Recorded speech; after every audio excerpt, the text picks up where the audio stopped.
स्वागत है दोस्तों आपका आज की नई वीडियो में। मैं लेकर आ चुका हूँ बॉडी बिल्डिंग से जुड़ी हुई ढेर सारी अपडेट्स। दोस्तों अब सिर्फ रह चुके हैं 4 हफ्ते आर्नोल्ड क्लासिक के लिए। उनके बारे में बात करने से पहले, अपडेट्स बताने से पहले मैं आपको बताना चाहता हूँ कि हाइलाइट्स क्या रही थी हमारी बॉडी बिल्डिंग से जुड़ी हुई, तो उसके बारे में सबसे पहले बात कर लेते हैं। इस महीने यानी कि जनवरी के महीने में हुआ था मिस्टर इंडिया कंपटीशन, और मिस्टर इंडिया की इस बारी की विजेता बनते यानी कि 2025 के मिस्टर इंडिया के विजेता बनते हैं राहुल। और राहुल जो है बहुत ही खूबसूरत पैकेज अपना उन्होंने प्रदर्शन करके दिखाया था। जो रनर अप रहते इस वाले कॉन्टेस्ट के, उनका नाम है शशांक वांगड़े, और दोनों की आप लोग फिजिक्स देख सकते हो कितनी डिफरेंट है। एक ऑब्वियसली दोनों डिफरेंट वेट कैटेगरी से तो बिलोंग करते ही हैं, बट द फिजिक जो है एक स्ट्रक्चर वाइज आप देख सकते हो कि दोनों में कितना ज्यादा डिफरेंस है। अगर आप लोग राहुल की फिजिक देखोगे तो बिल्कुल ही स्ट्रीमलाइंड फिजिक, प्रोपोर्शनेट है। साथ ही में आप उनकी वेस्ट देखोगे तो गायब हो जाती है जब ये फ्रंट डबल बाइसेप्स करते हैं, तो बहुत ही खूबसूरत वेस्ट है। बट वहीं पर आप लोग कंपेयर करते हो उनको कंपेयर करते हो आप लोग रनर अप के साथ जिनका नाम है शशांक वांगड़े, तो आप लोग उनकी वेस्ट देख सकते हो काफी चौड़ी है। ऑब्वियसली वेट कैटेगरी इनकी 100+ है कंपेयर टू राहुल की वेट कैटेगरी के साथ, जो कि I believe so 80-85 kg category के अंदर ये compete करते हैं।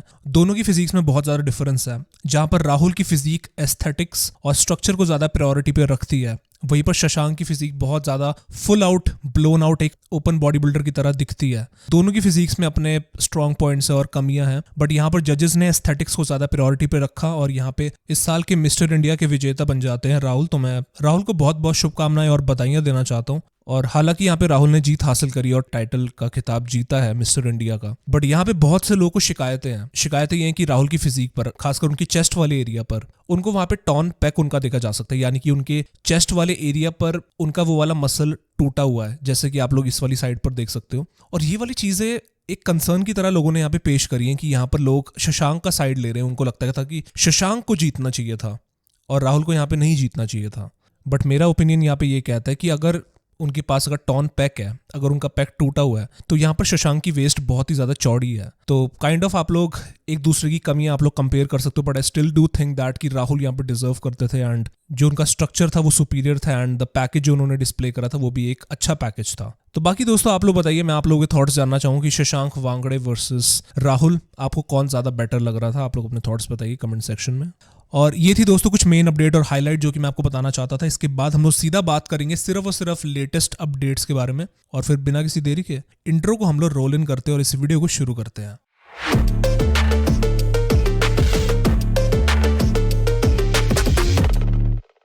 ऑलराइट, सो हेलो इनसाइडर्स, मेरा नाम है असीम और आप लोग देख रहे हो बॉडी बिल्डिंग इनसाइडर। बढ़ते हैं दोस्तों इस वीडियो के सबसे पहली अपडेट के साथ। और पहली अपडेट यहाँ पर आती है नितिन चंदीला भाई की तरफ से। आप लोगों को याद होगा मेरी लास्ट वीडियो में जो कि मैंने 2 हफ्ते पहले डाली थी, उसके अंदर मैंने आपको दिखाया था कि नितिन चंदीला काफी ज्यादा डाउन साइज से नजर आ रहे थे। उनकी फिजिक बिल्कुल ही एकदम अलग सी नजर आ रही थी। हालांकि उन्होंने अपनी फुल फिजिक अपडेट नहीं दिखाई थी, अपनी जैकेट में थे, और मैंने बताया था कि जैकेट में भी उनकी मसल्स इतनी ज्यादा फटके नहीं नजर आ रही थी, जो कि यूजुअली नितिन की फिजिक हमको दिखती है वैसी। बट अभी फिलहाल की वीडियो में जो उन्होंने अपनी यूट्यूब पर डाली है, उसके अंदर हम लोग देख सकते हैं कि नितिन का जो आर्म है, जो उनकी बाजू है जहां पर उनको इंजरी हुई थी, वहां पर उनका क्या स्टेटस है हम लोग देख सकते हैं कि कैसा दिख रहा है वो। उनके आर्म्स आप लोग देख सकते हो कि बिल्कुल ही वहां पे साइज लूज वो कर चुके हैं अपने लेफ्ट वाले आर्म पर जहां पर उनको इंजरी हुई थी। हालांकि बाइसेप्स पर आपको फिर भी साइज नजर आ जाएगा, लेकिन उनके ट्राइसेप्स जहां पर उनको मेन इंजरी हुई थी, उनकी एल्बो पर जहां पर उनको इंजरी हुई थी, वहां पर बिल्कुल ही साइज उनका जा चुका है, और इस टाइम पर कुछ इस तरीके से उनकी फिजिक नजर आ रही है। और बाकी नितिन ने बताया कि उनका रेस्ट वाला फेज चल रहा था और बहुत ही जल्द अपने ऑफ सीजन पर वो आने वाले और मसल मास गेन करेंगे। उनके प्लान्स है कंपीट करने के, तो अपने ऑफ सीजन पर वो आने वाले हैं। बट मैं देखना चाहता हूँ कि क्या अपने इंजरी को, अपने जहां पर उनको चोट लगी है, क्या उसको 100% ठीक करके वो आ सकते हैं। अगर वो नहीं कर पाएंगे तो डेफिनेटली उनके बॉडी बिल्डिंग करियर पर उनको इफेक्ट पड़ेगा, उनके प्लेसिंग्स पर उनको इफेक्ट पड़ेगा। बट मैं देखना चाहता हूँ कि क्या उसको 100% रिकवर करके वो स्टेज पर चढ़ सकते हैं। और भले नितिन इस साल ना भी कंपीट करें, अगर वो फुली रिकवरी करने में अपनी कोशिश करे और पूरा ध्यान अपना रिकवरी पर लगाएं और अपना मसल मास गेन करने पे लगाए, तो मैं देखना चाहता हूँ कि इस साल तो वो ऑफ ले लें और नेक्स्ट ईयर में भी compete करें उनके करियर के लिए, अगर वो बेनिफिट करता है तो। और बाकी दोस्तों ये कुछ स्टेटस रहता है नितिन चंदीला का। इसके बाद मैं यहाँ पे बात करना चाहता हूँ अगली अपडेट के बारे में, और अगली अपडेट यहाँ पर आती है अनिक घोष की तरफ से। छोटी सी अपडेट ही है। अनिक घोष दोस्तों हमको ऐलान कर देते हैं अपने इंस्टाग्राम पे कि वो बहुत ही जल्द अपनी प्रेप स्टार्ट करने वाले हैं, और अब तो उनकी प्रेप स्टार्ट हो भी चुकी है। आप लोग देख सकते हो कि अनिक का डे 1 शुरू हो चुका है, ओलंपिया की क्वालिफिकेशन की वो तैयारी शुरू कर चुके हैं। अभी देखो दोस्तों क्या होता है, वो कौन सा शो सिलेक्ट करते हैं क्वालिफाई करने के लिए। और पिछला साल उनका काफ़ी बिजी रहा था, काफ़ी शोज़ में उन्होंने कम्पीट करा था क्वालिफाई करने के लिए और काफ़ी नज़दीक भी आए थे अनिक। तो अनिक दोस्तों उन एथलीट्स में से एक है जो कि मुझे पता है कि क्वालिफिकेशन लेने के लिए एड़ी चोटी का जोर लगाएंगे और इस साल भी वो यही करने वाले हैं। बस देखते हैं दोस्तों कौन से शोज़ वो सिलेक्ट करते हैं क्वालिफाई करने के लिए इस साल, और देखते हैं दोस्तों कितने इंडियन एथलीट्स इस साल क्वालिफाई करते हैं मिस्टर ओलंपिया के लिए। फिलहाल अभी 2 कर चुके हैं, मनोज पाटिल और आनंद यादव भाई। बस इसके बाद दोस्तों मैं अगली अपडेट के बारे में पढ़ता हूँ। अगली अपडेट यहाँ पर आती है नरेंद्र यादव भाई के बारे में। नरेंद्र यादव जो कि ओपन बॉडी बिल्डर कंपेटिटर है, शेरू क्लासिक में उन्होंने अभी रिसेंटली अपना कंपीट करना शुरू करा है। 2023 का शेरू क्लासिक उनका लास्ट शेरू क्लासिक था जहाँ पे उन्होंने कंपीट करा था, या लास्ट कंपटीशन था जब उन्होंने कंपीट करा था। अभी दोस्तों फिलहाल नरेंद्र यादव जो हैं देखे जाते हैं श्रेडेड कृष्णा के साथ, और यहाँ पर देखकर मुझे ऐसा फील हो रहा है कि श्रेडेड कृष्णा इनके नए कोच होने वाले हैं। पिछली बार की बात करूं जब उन्होंने शेरू क्लासिक में कंपीट करा था 2023 में, तब कुलदीप सिंह यादव इनको ट्रेनिंग दे रहे थे। टू माय नॉलेज उनकी वो अपडेट्स डाल रहे थे उनके साथ, उनको वीडियोस में देखा जाता था। बट अभी फिलहाल वो देखे जाते हैं श्रेडेड कृष्णा के साथ। तो यहाँ पर कृष्णा इनकी कोच होने वाले हैं, और यहाँ पर देखकर भी लग रहा है कि नरेंद्र यादव काफी सीरियस होने वाले हैं प्रो कार्ड जीतने के लिए और अपने बॉडी बिल्डिंग करियर को लेके। 2023 में दोस्तों इन्होंने लास्ट कंपीट करा था। क्या 2025 में दोस्तों, क्या 2025 नरेंद्र यादव का हो सकता है? ओपन बॉडी बिल्डिंग के अंदर काफ़ी कम Indian athletes usually pro card जीतते हैं और कमाते हैं प्रो कार्ड। अगर वो जीत जाते हैं तो मुझे लगता है कि एक बहुत ही बड़ी उपाधि वो हासिल करेंगे, और मैं ज़रूर से देखना चाहूँगा कि ये श्रेडेड कृष्णा के साथ क्या फिजिक इंप्रूव करते हैं और क्या रिजल्ट हासिल करते हैं। इसके बाद बढ़ते हम लोग अपनी अगली स्टोरी की तरफ, और अगली स्टोरी यहाँ पर आती है मनोज पाटिल की तरफ से। मनोज पाटिल दोस्तों अब अपडेट्स देना शुरू हो चुके हैं। वैसे तो वो अपडेट शेरू क्लासिक के बाद ही देना शुरू हो गए थे, बट अभी दोस्तों मनोज पाटिल को देखा जा सकता है रीसेंट फिजिक अपडेट पे, और वो अपडेट देते हैं मिस्टर ओलंपिया की। मिस्टर ओलंपिया की उनकी प्रेप स्टार्ट हो चुकी है, और देखकर मैं आपको ये वाली अपडेट दिखाना चाहता हूँ, ये वाली फोटो दिखाना चाहता हूँ जिसके अंदर की वो लिखते हैं कि things are getting serious 9 months out of the big mister Olympia. और यहाँ पे मनोज पाटिल को देखा जा सकता है फुल ऑन फिजिक अपडेट अपनी दिखा रहे हैं। उनकी अपर बॉडी देखी जा सकती है, उनका फ्रंट पोज देखा जाता है और उनका साइड प्रोफाइल वाला पोज देखा जाता है। और बस दोस्तों मनोज पाटिल अब काफी सीरियस होने वाले इस वाली प्रेप पे। उनका पहला मिस्टर ओलंपिया होने वाला है, उनका ओलंपिया डेब्यू होने वाला है, तो डेफिनेटली बहुत ही स्पेशल रहेगा, ना केवल उनके लिए बट इंडिया के लिए। इंडिया को एक नया मेंस फिजिक ओलंपियन दिखा है यहाँ पर। बस मैं इतना ही बोलना चाहूंगा कि मनोज पाटिल क्या करते हैं दोस्तों, मैं देखना चाहूंगा कि वो क्या इंप्रूवमेंट लेकर आता है। सबसे पहले तो वही बात है, क्या प्लेसिंग लेकर आते हैं मिस्टर ओलंपिया के अंदर, वो अभी इतना ज्यादा मैटर नहीं करता, बट मैटर ये करता है कि क्या इंप्रूवमेंट्स वो लेकर आ सकते हैं अपने शेरू क्लासिक वाले पैकेज के साथ, जो कि अनडिनाइबली उनके करियर का बेस्ट पैकेजेस में से एक था। तो क्या दोस्तों उनका क्या गेम प्लान होता है, मैं आई एम श्योर सिद्धांत भाई उनको प्रेप करवाएंगे और तभी उनको चढ़ाएंगे स्टेज पर कम्पीट करने के लिए, और उनके साथ भी होंगे वहां पर यूएस में उनको हेल्प करने के लिए और उनको गाइड करने के लिए। तो भी फिलहाल दोस्तों मनोज पाटिल भाई के साथ कोई एक्सपेक्टेशन है, इतना ही बोलूंगा कि देखते हैं मनोज पाटिल किस कॉल आउट के अंदर आते हैं, उनका क्या पोजीशन रहती है, क्योंकि वहाँ पे बहुत सारे मेंस फिजिक एथलीट्स होते हैं, बहुत से लोग क्वालिफाई करके आते हैं ओलंपिया में कम्पीट करने के लिए। तो बस अभी देखते हैं कि ये सफर इनका कैसा जाता है, क्योंकि मंजिल तो देखो डेफिनेटली है ही इनकी ओलंपिया की, बट इनकी सफर इनका कैसा रहता है। और जो भी अपडेट्स का इनका सिलसिला रहता है आपको मैं अपडेट्स शेयर करता रहूंगा चैनल पे, आप लोग बस बने रहिए। And best of luck to Manoj Patil भाई फॉर मिस्टर ओलंपिया। इसके बाद बढ़ते हम लोग अपनी अगली स्टोरी की तरफ, वो सीधा बढ़ते हम लोग अपनी आर्नोल्ड क्लासिक की अपडेट्स की तरफ। आर्नोल्ड क्लासिक दोस्तों होने वाला है आज से 4 हफ्तों के बाद, और वैसे तो ये 27 फरवरी से लेकर 2 मार्च तक होने वाला है, लेकिन जो मेन हमारा इवेंट होने वाला है जहाँ पे प्री जजिंग और फाइनल्स होगा बॉडी बिल्डिंग, मेंस फिजिक, इन सब डिविजन्स का, ये होगा 1 मार्च को। तो यहाँ पर हम लोग बढ़ते हैं सबसे पहली अपडेट की तरफ, और यहाँ पर सबसे पहले एथलीट की जो अपडेट आती है वो आती है बिलाल अली की तरफ से मेंस फिजिक डिवीजन से। अली दोस्तों बहुत सारी अपडेट्स अपनी शेयर कर रहे हैं अपने इंस्टाग्राम पे, हर दिन हर हफ्ते नई अपडेट्स आ रही हैं। तो फिलहाल वो कैसे नजर आ रहे हैं आप लोग देख सकते हो कि ये कुछ फोटोज और अली ने फिलहाल शेयर करी है। एंड फिजिक के बारे में दोस्तों क्या कहा जाए, अली की जो ट्रैजेक्टरी है ना इस टाइम पर उनके करियर की, वो ऊपर जा रही है।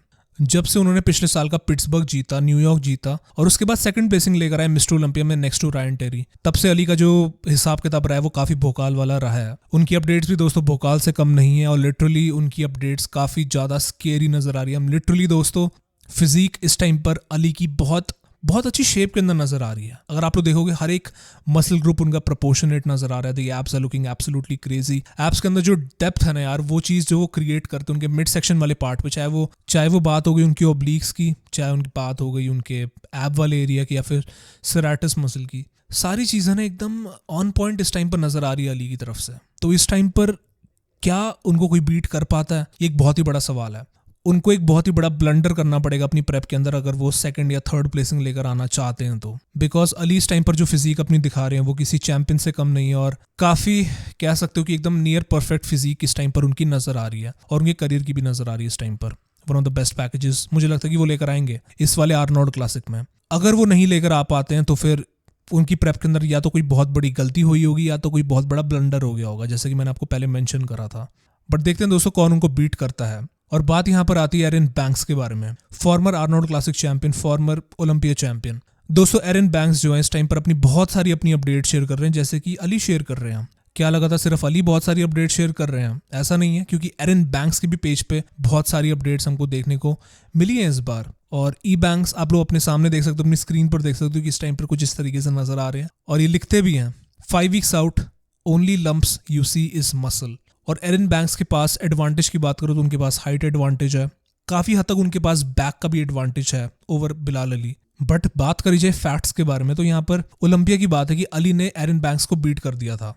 क्या वही सेम कहानी रिपीट हो पाएगी? क्या सेम कहानी बिलाल अली आर्नोल्ड क्लासिक में रिपीट कर पाएंगे एरन बैंक्स के साथ? उस चीज को देखने के लिए, उसका रिजल्ट जानने के लिए हमको आर्नोल्ड क्लासिक देखना पड़ेगा। बट राइट नाउ जो एडवांटेजेस रहते हैं एरन बैंक्स के पास वो उनकी बैक और उनका एक हाइट एडवांटेज और एक प्रेजेंस एडवांटेज। बट अली इस टाइम पर बहुत ही बढ़िया ट्रैजेक्टरी पे जा रहे हैं और मुझे लगता है कि अली इस टाइम पे बहुत ही खतरनाक कुछ प्रदर्शन अपना करने वाले आर्नोल्ड क्लासिक में। तो एरन बैंक्स को या कुछ अलग लाना पड़ेगा। एरन बैंक्स को अगर जवाब देना है अली को तो ही has to bring some crazy package, some crazy roundness, fullness कह लो आप लोग या फिर कंडीशनिंग कह लो। एरन बैंक्स को ये सब कुछ लाना पड़ेगा अगर वो अली को बीट करना चाहते हैं तो। और बाकी मैं आप लोगों से पूछना चाहता हूँ कि इन दोनों के मुकाबले में आपको किस एथलीट पे ज्यादा फेवर लग रहा है? कौन सा एथलीट आपको लगता है कि दोनों में से बेहतर परफॉर्मेंस निकाल के दिखाएगा? इसके बाद मैं यहाँ पे बात करना चाहता हूँ एक और एथलीट के बारे में जिसको हम लोग हल्के में हो सकता है कि ले रहे हो, जिनका नाम है डियागो मोंटेनेग्रो, जो कि पिछले साल के आर्नोल्ड क्लासिक के विनर बने थे। और इनकी भी अपडेट्स देखी जा सकती है आर्नोल्ड क्लासिक की, और ये लिखते हैं 6 weeks आउट की इनकी अपडेट है और काफी एस्थेटिक नजर भी आ रहे हैं इस वाली अपडेट के अंदर। हालांकि लाइटिंग इतनी ज्यादा बढ़िया नहीं है, कोई इतना फैंसी लाइटिंग या एनाबॉलिक लाइटिंग जो जिम वाली होती है, जो डाउन लाइटिंग होती है, वो हमको देखने को नहीं मिली है। But still Diego is looking pretty dam round. आप लोग उनकी यहाँ पे मिरर में शेप तो जज कर ही सकते हो कि कितने ज़्यादा वो राउंड नज़र आ रहे हैं। उनके डेल्ट्स की बात कर लो, उनके एब्स, उनका जो मिड सेक्शन जो है बढ़िया तरीके से जो उनका शेप वहाँ पे नज़र आ रहा है। इवन उनके क्वाड्स भी डिसेंट से नज़र आ रहे हैं। एंड डियागो यहाँ पे दोस्तों अपना टाइटल डिफेंड करेंगे। यहाँ पे दोनों farmer Arnold classic champions compete कर रहे हैं, चाहे वो बात होगी डियागो की, चाहे वो बात होगी एरन बैंक्स की। नए खिलाड़ी यहाँ पर अली आए हैं तो अली को इन दोनों को बीट करना पड़ेगा टू सिग्निफाई कि हाँ मैं एक सुपीरियर बॉडी बिल्डर हूँ। मतलब इस साल मैं एक दबदबा बना के जाने वाला हूँ मिस्टर ओलंपिया में और जितने भी शोज उन्होंने compete करने हैं। दोस्तों मुकाबला बस इतना ही बोलूंगा कि मेंस फिजिक का बहुत ही स्टैक्ड होने वाला है, बहुत ही नेक्स्ट लेवल होने वाला है इस बार आर्नोल्ड क्लासिक में। बस मैं आप लोगों से जानना चाहूंगा कि आपको तीनों बॉडी बिल्डर्स में से आप किसको फेवर कर रहे हो, कौन आपको लगता है कि इस साल आर्नोल्ड क्लासिक का विनर बनेगा। बस दोस्तों कुछ अपडेट का यही रहता है सीन, और जो भी आगे की अपडेट्स रहती है आर्नोल्ड के अब सिर्फ 4 हफ्ते रह चुके हैं, आपको मिलती रहेगी, तो बस स्टे ट्यून्ड रहिए। इसके बाद मैं यहाँ पे बात करना चाहूंगा अगली अपडेट के बारे में, जो कि आती है ओपन बॉडी बिल्डिंग की तरफ से। और ओपन बॉडी बिल्डिंग में से आती है यहाँ पे ब्रैंडन करी की तरफ से। ब्रैंडन ने दोस्तों एक क्या यार ये अपडेट ही शेयर नहीं करते यार। ब्रैंडन करी सबसे शांत रहने वाले बॉडी बिल्डर्स में से एक बन चुके हैं। अपडेट्स के मामले में तो ब्रैंडन बहुत ही शांत रहते हैं। बहुत ही मुश्किल या रेयर होता है कि हम लोग ब्रैंडन की तरफ से कोई अपडेट देख रहे हो, बट यहाँ पर हमको देखने को मिली है। जनवरी 16 को ये वाली अपडेट ब्रैंडन ने हमारे साथ शेयर करी थी, जहाँ पे हम लोग सबसे पहली चीज तो एक चीज नोटिस कर सकते हैं कि ब्रैंडन का जो फेशियल हेयर है, जो उनकी दाढ़ी है, कितनी ज्यादा वाइट नजर आ रही है। और अगर आप लोगों को नहीं मालूम है तो ब्रैंडन अपने शायद मिड 40s में है, 45-44 के आसपास होंगे। आई एम नॉट श्योर, अगर मैं गलत हूँ तो आप लोग मुझे कमेंट्स में ठीक कर सकते हो। बट राइट नाउ ब्रैंडन करी कुछ इस तरीके से नजर आ रहे हैं आर्नोल्ड क्लासिक के लिए। और अपडेट्स की बात हो ना तो ब्रैंडन करी ना ईद का चांद बन जाते हैं। बट इस वाली अपडेट में ब्रैंडन ये बताते हैं हम लोगों को कि उनके नए कोच होने वाले हैं, मतलब पहली बार जिनके साथ वो प्रेप करने वाले हैं इस वाले शो के लिए, जिनका नाम है जस्टिन हैरिस। और ये वाली अपडेट निकाली गई है 6 weeks and 1 day आउट के हिसाब से आर्नोल्ड क्लासिक के लिए। दोस्तों देखना पड़ेगा कि इस बारी ब्रैंडन करी क्या करते हैं आर्नोल्ड क्लासिक में। ओलंपिया में जो उनकी प्लेसिंग रही थी वो थी 9th प्लेसिंग। और रेज्यूमे की बात करूं तो ब्रैंडन का रेज्यूमे बहुत ही स्ट्रांग है। Farmer Olympia champion, farmer Arnold classic winner. तो रिकॉर्ड के हिसाब से जाए और रेज्यूमे के हिसाब से जाए तो ब्रैंडन बहुत ही स्ट्रांग खिलाड़ी हैं। बट रीसेंट टाइम्स के अंदर ना ब्रैंडन वो वाली प्लेसिंग्स नहीं लेकर आ पाए हैं, वो वाली परफॉर्मेंस नहीं निकाल पाए। तो मैं देखना चाहूंगा कि नए कोच के साथ जो ये प्रेप कर रहे हैं जस्टिन हैरिस के साथ, क्या ब्रैंडन करी करते हैं इस बारी के आर्नोल्ड क्लासिक में। और बस दोस्तों ये कुछ हिसाब किताब रहता है ब्रैंडन करी का। आप लोग बताइए कि आपको इनकी फिजिक इस टाइम पर कैसी लग रही है, अपने थॉट्स कमेंट सेक्शन में। इसके बाद दोस्तों बढ़ते हम लोग अपनी अगली स्टोरी की तरफ, और अगली बड़ी स्टोरी यहाँ पर आती है ली प्रीस्ट की तरफ से। दोस्तों ली प्रीस्ट एक बॉडी बिल्डिंग लेजेंड, एक लिटरली दोस्तों he is a big body building legend, जो कि 90s के खिलाड़ी थे। और बताते हुए काइंड ऑफ ये बहुत ही शॉकिंग अपडेट भी मुझे लगी, और बताते हुए मुझे खुशी भी हो रही है कि ली प्रीस्ट अपना कमबैक करने वाले हैं। दोस्तों हाँ, ये बात कंफर्म हो चुकी है। यहाँ पर हमको देखा जा सकता है कि ली प्रीस्ट उन्होंने अपने प्रो कार्ड को रिन्यू करवाया, और इसके बाद से यहाँ पे न्यूज आना शुरू हो गई है कि ली प्रीस्ट ने कम्पीट करना है। अभी कौन से शो में वो कम्पीट करेंगे, बताया ये जा रहा है कि ली प्रीस्ट ने कम्पीट करना है मास्टर्स ओलंपिया में, जो कि सेंस भी बनती है उनकी एज को लेकर अगर बात करी जाए तो यहाँ पे दोस्तों वो रिटर्न करेंगे और अपना कमबैक करेंगे मास्टर्स ओलंपिया में।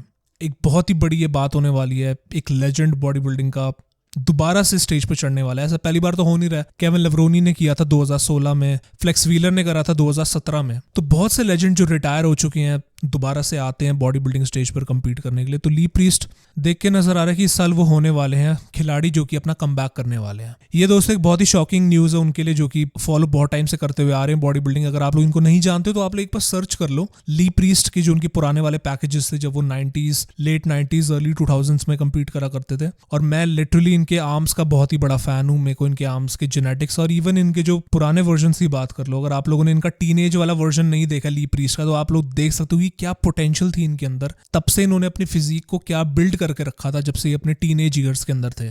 मतलब यार इनकी क्या जेनेटिक्स हुआ करते थे। और जो लोग कहते हैं ना कि जेनेटिक्स बॉडी बिल्डिंग में मैटर नहीं करते हैं, जरूर से मैटर करते हैं। हार्डवर्क तो करते ही है मैटर, ये हम सब लोगों को मालूम है, but genetics do play a big role in body building. तो आप लोग वाली वीडियोस जरूर देखना ली प्रीस्ट की, आपको मालूम चल जाएगा। और बस दोस्तों ये थे इनसे जुड़ा हुआ कुछ अपडेट। कैसा लगा आपको इनका कमबैक होने वाला है ली प्रीस्ट का, बताइए जरूर कमेंट सेक्शन में। इसके बाद बढ़ते हैं दोस्तों अपनी अगली स्टोरी की तरफ, और एक लेजेंड के बारे में बात करने के बाद हम लोग दूसरे लेजेंड के बारे में बात करेंगे। और वो दूसरे लेजेंड होने वाले none other than 8 times mister Olympia, Ronnie the king Coleman. Ronnie Coleman से जुड़ा हुआ दोस्तों ये अपडेट हमको देखने को मिलता है कि रॉनी कोलमैन दोबारा से चलना शुरू हो जाएंगे। दोस्तों जी आपने बिल्कुल ठीक सुना है कि रॉनी कोलमैन, आप लोगों ने उनको रिसेंटली देखा हुआ है कि उनको चलने में काफी दिक्कत होती है, वो सपोर्ट लेते हैं चलने के लिए, उनको काफी सर्जरीज का सामना करना पड़ा।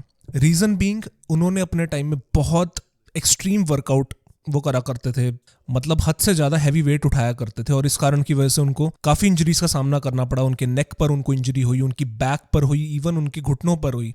तो अभी दोस्तों रॉनी कोलमैन हमको अपनी रिसेंट यूट्यूब वीडियो पे बताते हैं कि उनका जो ट्रीटमेंट चल रहा है, उनका ट्रीटमेंट चल रहा है स्टेम सेल्स का, और स्टेम सेल्स के कारण उनको काफी अच्छा रिजल्ट मिला है। वो 3 से 5 बारी साल के अंदर वो ट्रीटमेंट करवाते हैं, और उससे उनका जो पेन है, जो उनको दर्द महसूस होता है, वो काफी हद तक जा चुका है। और हमको ये बताते हैं कि अगले साल तक वो क्रंचेस के बिना चलना शुरू हो जाएंगे। जिस सपोर्ट से वो चलते हैं उस सपोर्ट के बिना वो चलना शुरू हो जाएंगे। तो ये मुझे लगता है कि बहुत ही बड़ी गुड न्यूज़ है इवन फॉर रॉनी कोलमैन और उनके फैंस के लिए, कि रॉनी कोलमैन दोबारा से चलना शुरू हो जाएंगे विदाउट एनी सपोर्ट। तो ये वाली गुड न्यूज़ मैं आप लोगों के साथ शेयर करना चाहता था, और ये कोई चमत्कार से कम नहीं है, क्योंकि रॉनी कोलमैन ने जितनी सर्जरियां करवाई हैं वो देखकर ही इंसान हिल जाए। पर तब भी वो जिम में कितने डेडिकेटेड रहते और इंस्पायर करते रहते, और अभी तक अपना वर्कआउट उन्होंने करना नहीं छोड़ा है। तो इससे पता लगता है कि यार बॉडी बिल्डर, वो एथलीट कितना ज्यादा डेडिकेटेड है, and he rightfully deserves the title the king Ronnie Coleman. ये बात तो सभी लोग एग्री करेंगे। तो ये चीज मैं आप लोगों के साथ अपडेट शेयर करना चाहता था, गुड न्यूज है। तो होपफुली रॉनी एक अच्छी रिकवरी के साथ उतरेंगे और